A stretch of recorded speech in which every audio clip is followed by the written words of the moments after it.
সকাল ৮টায় কঠোর নিরাপত্তায় ইভিএমগুলোকে স্ট্রং রুম থেকে নিয়ে যাওয়া হয় গণনা হলে। স্বচ্ছতা বজায় রাখতে এ সময় দলগুলোর পোলিং এজেন্টদেরও উপস্থিত থাকতে হয়। একাধিক রাউন্ডে গোনা হয় ভোট। প্রথমে গণনা করা হয় পোস্টাল ব্যালট। এর আধা ঘন্টা পর খোলা হয় ইভিএম।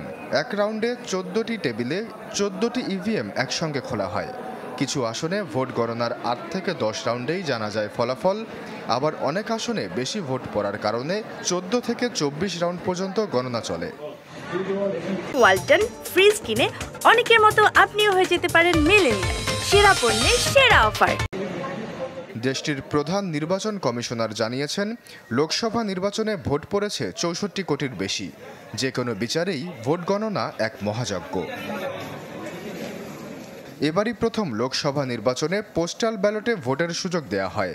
এতে ৮৫ বছর বা তার বেশি বয়সী প্রবীণ নাগরিকদের এবং ৪০% বিশেষ চাহিদা সম্পন্ন ব্যক্তিরা ভোট দিয়েছেন ঘরে বসেই। আবার অনেকে ভোট দিয়েছেন ইলেকট্রনিক পোস্টাল ব্যালটে। এবছর ৫৪৩ আসনের মধ্যে ভোট গণনা চলে ৫৪২টিতে, যার মধ্যে মসনদের ম্যাজিক ফিগার ২৭১। আশ্বাস চৌধুরী, চ্যানেল 24।